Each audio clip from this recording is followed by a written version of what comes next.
なぜできんのか。こんにちは、グスタフです。今日はたくさんの方からリクエストをいただいていたテーマを扱います。レガートです。レガートという言葉は直訳するとつながったという意味です。弦楽器ではこれは複数の意味を持つことがあります。一つはスラーの下で音をつなげるという意味ですね。このテーマについてはまた別の機会に扱います。今日扱うのは皆さんが特に知りたがっていた滑らかなボーチェンジですね。つまり弓の方向転換がとてもスムーズでアップとダウンの間がほとんど聞こえない状態です。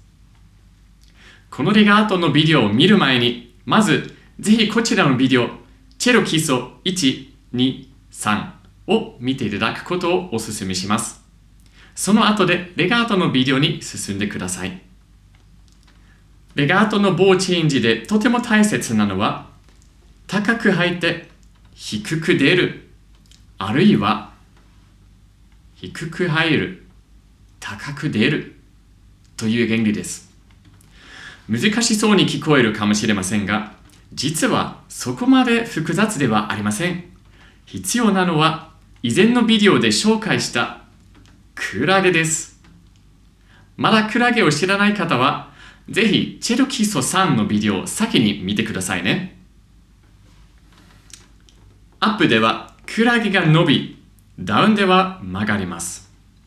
この動きによってボーチェンジ同士が非常に滑らかにつながります。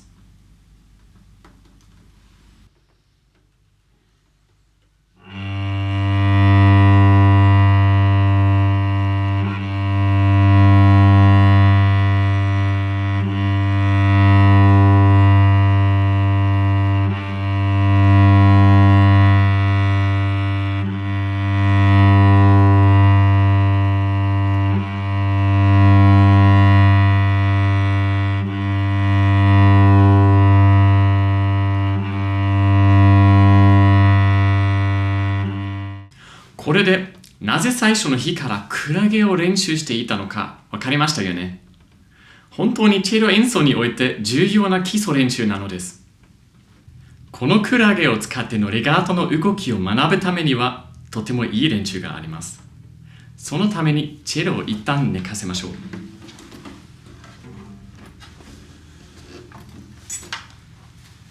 左手で弓の重心を持ちます。右手は力を抜き少し上げて犬の手の形を作ります。この状態では肩が完全にリラックスしてて脇が閉じられていて手首が曲がっています。その後前腕を下げて弓元を通常の弓の持ち方で持ちます。手首がそのまま曲がっています。次は肘を上げて脇を少し開いて右手の手首をニュートラルなポジションにすることです。完全リラックスの状態から来て手首をニュートラルなポジションにすることが非常に重要なステップです。本当に大事にしてくださいね。そこから肘を右に引いてダウンをします。弓は左手で固定されていて動きません。右手が柔らかければ手の形が自然に変化します。では肘を引きます。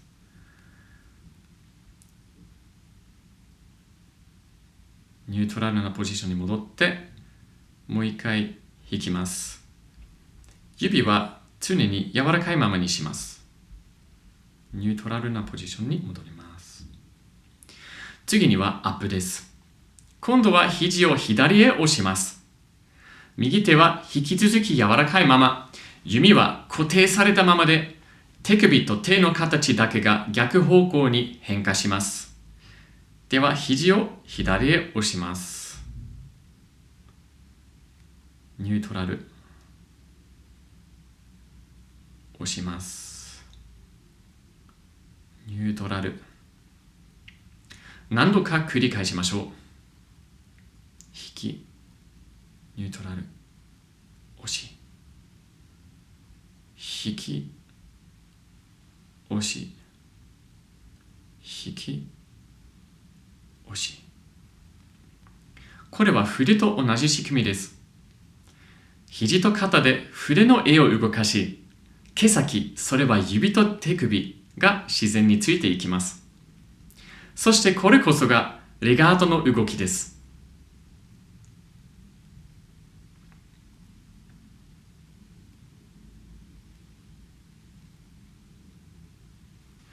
では、この動きを実際に弦の上で試してみましょう。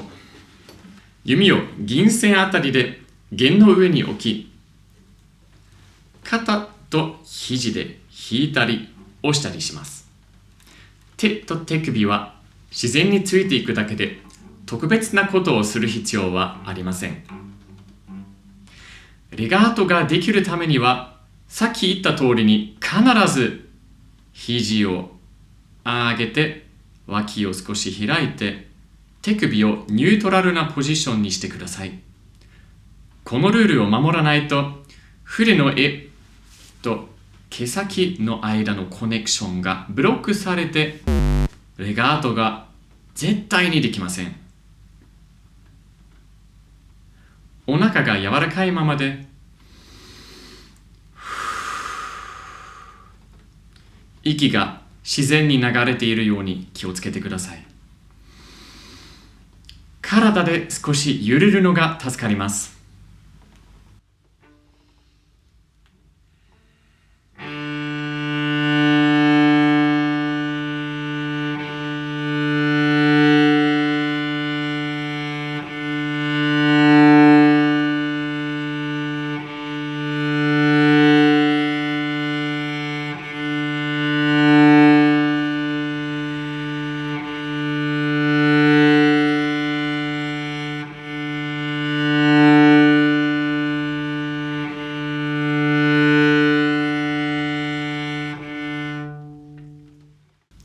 弦によって肘の高さが違います。C 線では割と低く、A 線では割と高くなります。どの程度が適切か試していくしかありません。すぐ一瞬でわかることはないので、ちょこちょこ頑張っていってくださいね。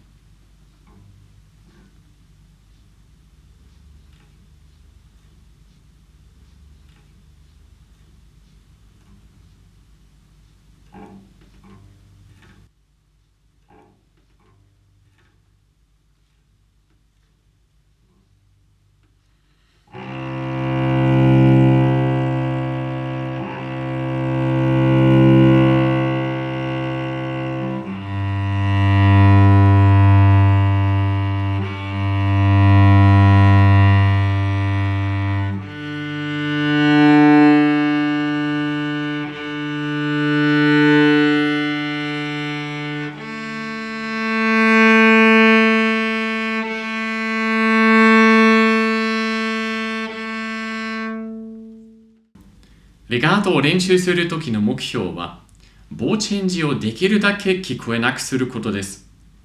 水の中で腕を動かしているような状態を目指します。水の中では空中よりも随分抵抗感がありますよね。理想的には弓が自動的に動いているような丸い感覚を持てたらいいです。まるで弓で途切れのない楕円を描いているみたいなイメージです。弓の自然な形はバナナ型なのですね。弓の棒をよく見てみると、完全にまっすぐな部分はどこにもないはずですね。だからこそ、音や弓の動きも機械的にまっすぐであってはいけません。自然の断りを無視してはいけません。むしろ、弓が持つ自然な曲線に沿って弾く必要があります。これはレガートを実現する上でとても重要なポイントです。では、具体的に何をすればいいのでしょうか。それは、弓を動かす速さ、棒スピード、を変化させることです。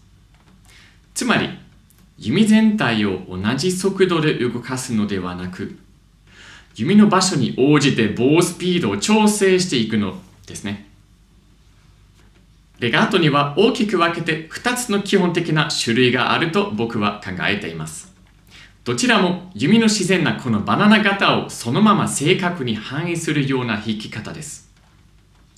レガートの第一種類は、弓の棒と弓の毛の間の間隔に合わせて、その間隔が大きくなるとともにボウスピードを増やし、間隔が小さくなるとともにボウスピードを減らします。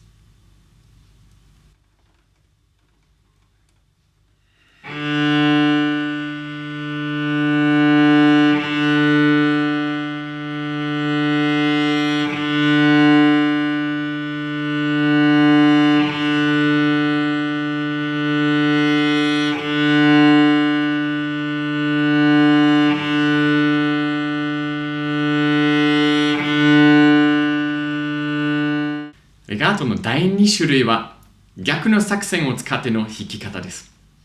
今回は弓の棒と弓の毛の間の間隔が大きくなるとともにボウスピードを減らし、間隔が小さくなるとともにボウスピードを増やします。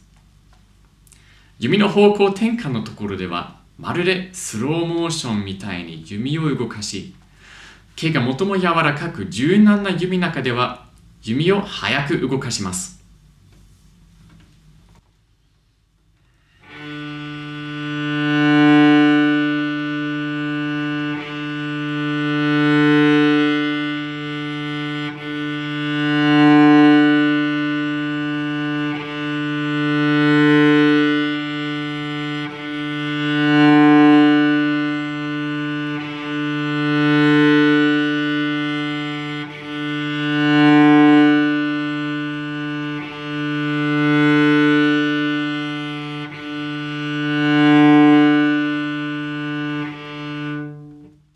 もっと分かりやすくするためにもう一回ここまでのステップをまとめます。まず柔らかい手でクラゲの動きをはじめに適切な高さに持っている肘から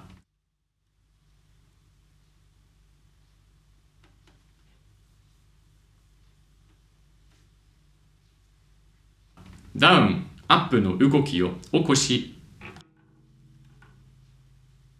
レガートの第一種類を出すには、弓の自然なバナナ型に沿って弓の棒と弓の毛の間の間隔が大きくなるとともにボウスピードを増やし、間隔が小さくなるとともにボウスピードを減らします。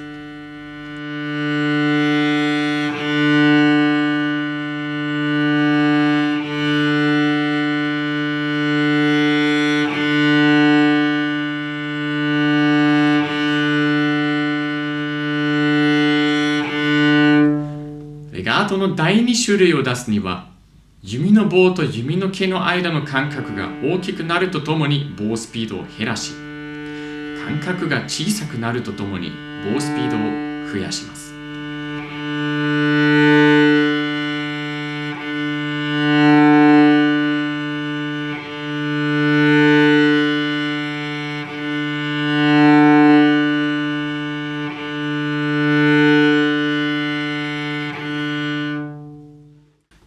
どちらのレガートの種類も実際に音楽を弾くときに意識的に適用され、音楽を表現できる手段の引き出しが広がりますので、どちらも身につけることをお勧めします。このビデオが皆さんのレガートの上達に少しでも役立てば嬉しいです。これでレガートシリーズのパート1が終了します。このシリーズのパート2では、レガートでよく起こる問題を取り上げ、ソリューションを紹介し、さらにとても効果的なレガート練習も見せます。パート2ができるまでの間に質問がありましたら、ぜひコメント欄に書いてください。このビデオが役に立ったと思っていただけたなら、スーパーサンクスで応援していただくようにご検討いただければ嬉しいです。皆さんのご支援は、このチャンネルを進める大きな励みになります。よろしくお願いします。毎日チェロと音楽を楽しんでいってくださいね。では、また今度。